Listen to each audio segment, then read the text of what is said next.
जय हिंद बच्चों, कैसे हो? उम्मीद करते हैं आप लोग अच्छे होंगे। प्यारे बच्चों, आज का क्लास लेकर फिर आप सबके बीच उपस्थित हो गए हैं। आज के क्लास में हम लोग अध्ययन करने वाले हैं वीर्य से संबंधित। वीर्य क्या होता है, इसकी परिभाषा क्या होती है, एक सामान्य व्यक्ति में कितना वीर्य निर्माण होता है, पूरी जानकारी देंगे। क्लास के अंत तक बने रहिएगा। इसके साथ साथ आप अपने मित्रों को बता दीजिए, सुरेंद्र सर अपने चैनल संस्कार क्लासेज बाय सुरेंद्र सर पर क्लास 12 बायोलॉजी का क्लास लगातार चल रहा है और एक क्लास आपके लिए बिल्कुल फ्री है, तो आप भी क्लास का आनंद लीजिए। इसके साथ साथ अपने मित्रों को भी हमारे इस क्लास से जोड़िए ताकि वो सब भी अपना अध्ययन बेहतर ढंग से कर सके। तो आज के क्लास में हम लोग क्या अध्ययन करने वाले हैं? आज के क्लास में हम लोग अध्ययन करने वाले हैं वीर्य से संबंधित। तो मुस्कुराते हुए मेरे देश के नौजवान हेडिंग कीजिए वीर्य। अब सबसे पहले समझते हैं ये वीर्य क्या होता है। तो अगर आपसे प्रश्न पूछ लिया जाए वीर्य क्या होता है, या फिर वीर्य की परिभाषा क्या होती है, या वीर्य को परिभाषित कीजिए, तो आप घबराइएगा नहीं। आपके साथ हम हैं, जब हम पढ़ा रहे हैं तो किस बात का गम है। यानी कहने का मतलब है, अगर वीर्य की परिभाषा पूछी जाए तो आप क्या बताएंगे? सहायक जनन ग्रंथियों तथा शुक्राणुओं का तरल मिश्रण। बात को ध्यान से समझिएगा, सुनिएगा, फिर नोट कीजिएगा।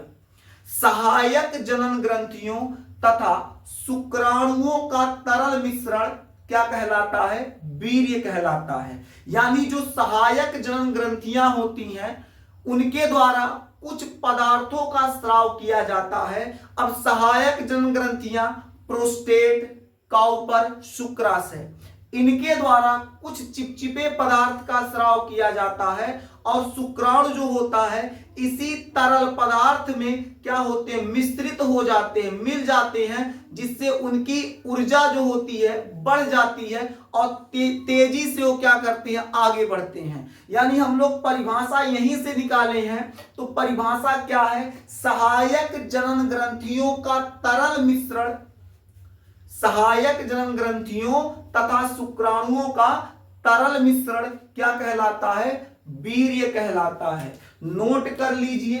तो हेडिंग पहले कर लीजिएगा वीर्य। वीर्य में इसकी परिभाषा नोट कीजिएगा। सहायक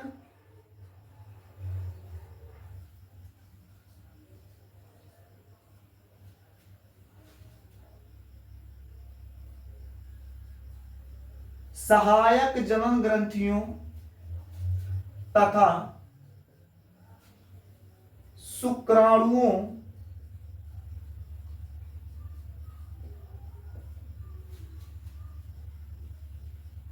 का तरल मिश्रण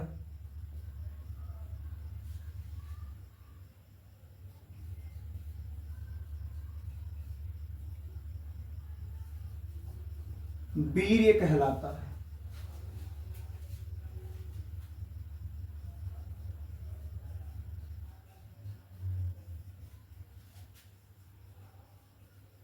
क्या कहलाता है? वीर्य कहलाता है। ठीक। अब ये जो वीर्य होता है एक सामान्य मनुष्य में कितना बनता है?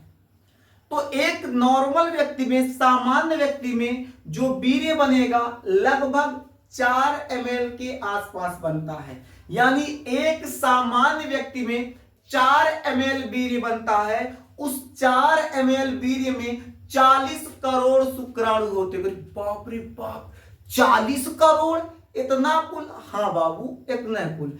तो कहेंगे 40 करोड़ बनते तो काम कैसे करते हैं? अरे भाई आगे बताएंगे, क्लास लगातार चल रहा है तो सब कुछ बताएंगे। अभी के लिए बस इतना समझिए, एक सामान्य व्यक्ति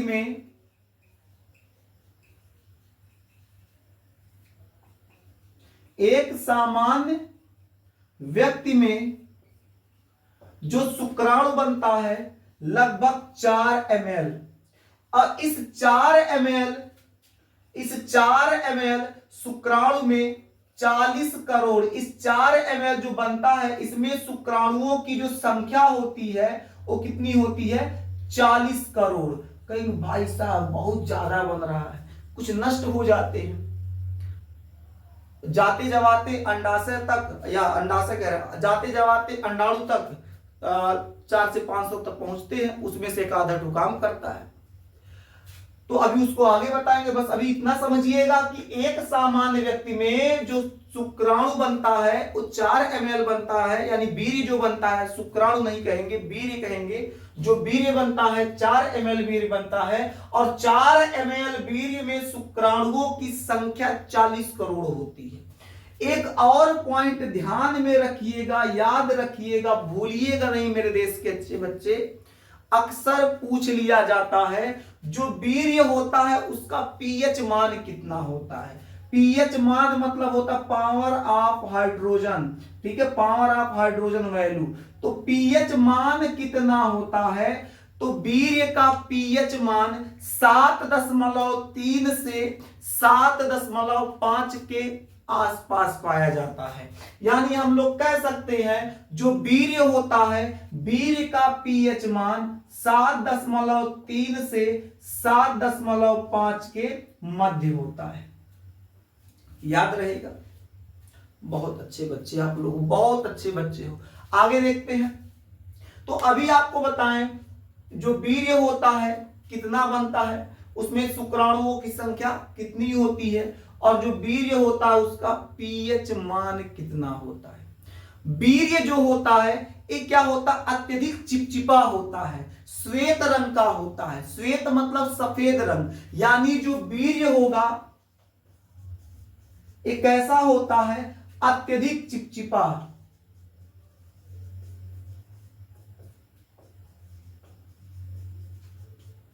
कैसा होता है, तो अत्यधिक चिपचिपा होता है।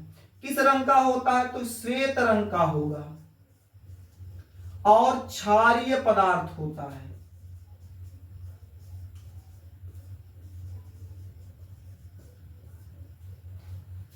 वीर्य अत्यधिक चिपचिपा होता है, सफेद रंग का होता है, क्षारीय पदार्थ होता है। वीर्य में इतना बात याद रखिएगा। क्या याद रखेंगे, जो वीर्य होता है सहायक जनन ग्रंथियों तथा शुक्राणुओं का तरल मिश्रण वीर्य कहलाता है। आगे बात करें, सामान्य व्यक्ति में जो वीर्य होता है लगभग 4 ml बन रहा है। शुक्राणुओं की संख्या कितनी होती है, 40 करोड़ होती है। पीएच मान इसका 7.3 से 7.5 के आसपास होता है। वीर्य जो होता है अत्यधिक चिपचिपा, श्वेत रंग का और क्षारीय पदार्थ है। अब कहेंगे सर अगर किसी में 4 ml से कम बने तो कोई दिक्कत नहीं है, 3 ml के आसपास बन रहा तब भी काम चल जाएगा। लेकिन उससे भी कम बन रहा है तो भाई उस व्यक्ति को पिता बनने में समस्या हो सकता है। एक और चीज है, वीर्य में जो 40 करोड़ शुक्राणु बन रहे हैं उसमें लगभग 70% शुक्राणु जीवित रहना चाहिए। मतलब 40 करोड़ शुक्राणुओं में 70% जो शुक्राणु होने चाहिए वो कंडीशन है, वो जीवित होना चाहिए, सक्रिय होना चाहिए, निष्क्रिय नहीं होना चाहिए। तभी एक व्यक्ति क्या कर सकता है, पिता बन सकता है, वरना उसे पिता बनने में फिर समस्या होगा। अगर किसी व्यक्ति में 40 करोड़ शुक्राणु तो धड़ाधड़ बन रहे हैं, पूरा 4 ml वीर्य बन के रेडी है, लेकिन उसमें शुक्राणुओं की जो सक्रियता है वो कम है, यानी उसमें अधिकतम शुक्राणु निष्क्रिय है, यानी मरे हुए हैं। जैसे हम लोग कल्पना करते हैं 40 करोड़ में मान लेते हैं कि 60% शुक्राणु मरे हुए हैं, 40% जीवित है, तो उस व्यक्ति को पिता बनने में हो सके समस्या आए, उसके लिए वो चिंता की बात नहीं होती है। आज जो है मार्केट में ऐसी कई दवाएं उपलब्ध हैं जिसको वो 1-1.5 महीना खाने के बाद शुक्राणु पूरा धड़ाधड़ एकदम बनेगा, सरसरा के बनेगा कि एकदम कोनो दिक्कत नहीं होगा। यानी कहने का मतलब क्या है कि व्यक्ति को, अगर एक व्यक्ति है उसमें लगभग नियर अबाउट कह सकते हैं 4 ml वीर्य बनना चाहिए, उसमें जो शुक्राणु 40 करोड़ बनेगा उसमें लगभग 70% शुक्राणु जीवित रहना चाहिए, यानी सक्रिय रहना चाहिए, जिससे क्या होता है वो जनन क्रिया के बाद जब वो बच्चे के लिए ट्राई करे तो उसको किसी प्रकार की समस्या ना आए और महिला जो है आसानी से गर्भ धारण कर सके। उम्मीद करते हैं वीर्य का इतना टॉपिक आपको अच्छे से समझ में आ गया होगा। अगर अच्छे से समझ में आ गया है मेरे देश के नौजवान तो यहां तक नोट कर लीजिए। इसके बाद हम लोग क्या पढ़ेंगे, तो इसके बाद पढ़ेंगे यौवना आरंभ। सबसे पहले इतना नोट कीजिए, फिर हम लोग पढ़ते हैं यौवना आरंभ। अब आप लोग हेडिंग कीजिए यौवना आरंभ।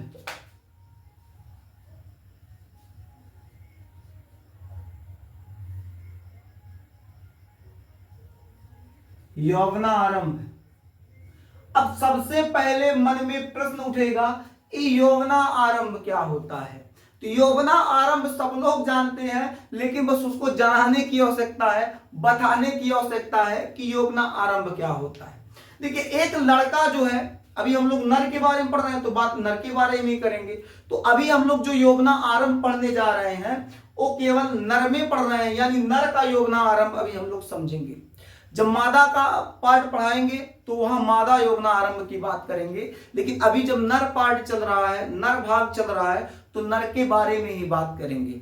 बात अगर करें यौवना आरंभ की तो एक लड़का होता है बाबू, जिस उम्र में चक्कर मकर करने लगे वह उम्र यौवना आरंभ होता है। यानी लड़का जब एक उम्र आता है, जब बच्चा पहले जन्म लेगा, थोड़ा बड़ा होगा, बकैया घींचेगा, ठाड़े ठाड़े चलेगा, फिर थोड़ा और LKG UKG पढ़ेगा, तो एक अवस्था ऐसी आएगी जब वो लगभग 13 से 14 वर्ष या फिर 14 से 16 वर्ष के बीच आता है। उस अवस्था में बच्चे के अंदर हार्मोन्स रिलीज होने लगते हैं। उस समय क्या होता है, लड़कवा चक्कर मकर करेगा, उसको देखेगा, रोडवा कौन जा रहा है कौन नहीं जा रहा है, केकर घर का है, का नाम है, कुल चक्कर मकर करेगा। तो बाबू जो चक्कर मकर वाला एज होता है उसी एज को यौवना आरंभ कहते हैं। यानी यौवना आरंभ की अगर परिभाषा की बात करें तो परिभाषा क्या होता है, तो इसकी परिभाषा ये निकल के आती है, किसी प्राणी के जनन करने योग्य हो जाने को यौवना आरंभ कहते हैं। यानी कोई भी प्राणी है, कोई भी नर है,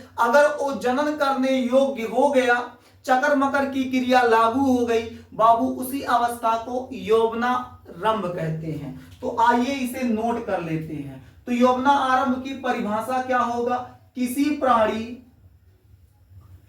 प्राणी, अब प्राणी में हम लोग नर के बारे में पढ़ रहे हैं तो यहां लिख लेते हैं नर।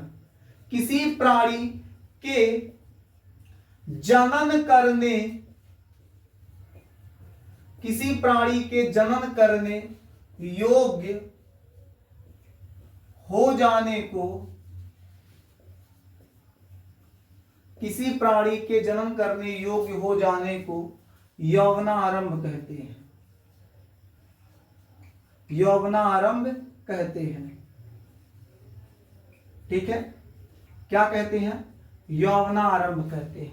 यानी कोई प्राणी है जो जनन करने योग्य हो जाएगा, यहां वहां ताक झांक रहा है, उम्र बाबू उसका हो गया है, तो उसी अवस्था को यौवना आरंभ कहते हैं। जो नर होते हैं, नर में यौवना आरंभ जो होता है उसकी जो आयु होती है, यानी जो उसकी एज होगी, उसकी जो एज होगी कितनी होगी, तो लड़कों में इसकी जो एज होती है 14 से 16 वर्ष होती है। यानी लड़कवा जब 14 से 16 वर्ष में आएगा तो झांकना शुरू करेगा, यहार वहार झांकेगा, उसको पता रहेगा कौन हमार कौन तुहार। यानी कहने का मतलब है ये जो एज होता है इसी एज को यौवनारंभ कहते हैं। लड़कों में ये जो एज होता है 14 से 16 वर्ष होता है।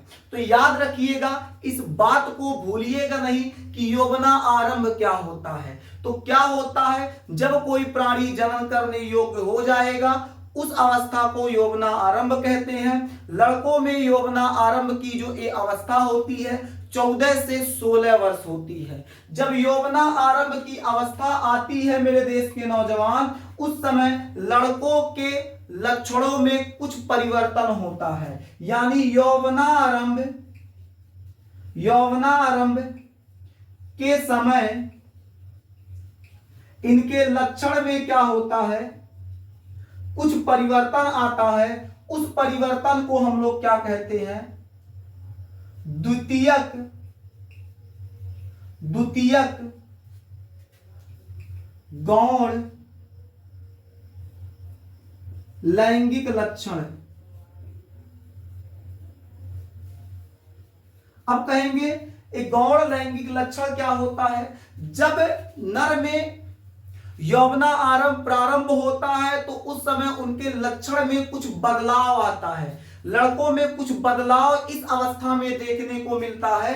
वो जो बदलाव होता है उस बदलाव को गौण लैंगिक लक्षण कहते हैं। अब एक गौण लैंगिक लक्षण क्या होता है, इसके अंतर्गत कुछ चीजों को हम लोग समझते हैं। देखिए गौण लैंगिक लक्षण जो होता है इसमें नर में कुछ परिवर्तन होता है। जैसे परिवर्तन क्या होगा, जब लड़का 14 से 16 वर्ष की आयु में आएगा तो क्या होगा, उसका आवाज भारी होने लगता है। बोलेगा तो पता चलेगा कौन छुटाई साड़ बोल रहा है। एकदम समझ में आया कि नहीं। तो कहने का मतलब क्या होता है, 14 से 16 वर्ष की अवस्था में नर का क्या होता है, धीरे धीरे आवाज भारी होने लगता है। अब ये जो आवाज भारी हो रहा है इसी को हम लोग कहेंगे द्वितीयक गौण लैंगिक लक्षण।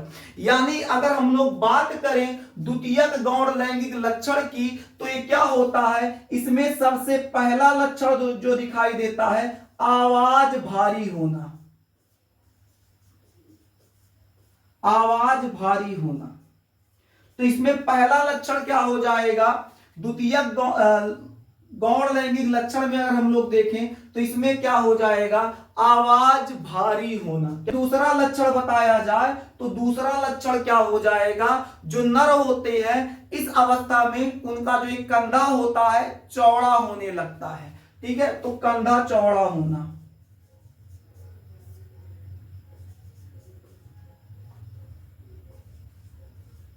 कंधा चौड़ा होना। इसके अलावा गौण लैंगिक लक्षण में और क्या होता है, चेहरे पर बाल उगना, माने धीरे धीरे दाढ़ी मूंछ आना शुरू हो जाएगा। इसी अवस्था में आता है जब इनमें क्या होता है, द्वितीयक गौण लैंगिक लक्षण प्रारंभ होता है। यानी 14 से 16 वर्ष में जब लड़का आएगा उस समय क्या होगा, उसके चेहरे पर धीरे धीरे दाढ़ी मूंछ आएगा। वो दिखाएगा देख हमरे कितना बढ़िया है, तो अरे तो ये नहीं किया है। समझ में आया कि तो जो ये दाढ़ी मूंछ आता है, जनांगों के आसपास बाल उग जाता है, इसे हम लोग किसके अंतर्गत रखते हैं, तो द्वितीयक गौण लैंगिक लक्षण के अंतर्गत। यानी हम लोग लिख सकते हैं दाढ़ी मूंछ आना।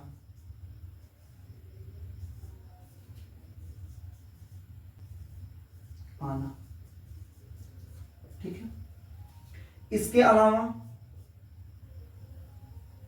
इस अवस्था में जो विरसण होगा, इसके अलावा विरसण कोष होगा,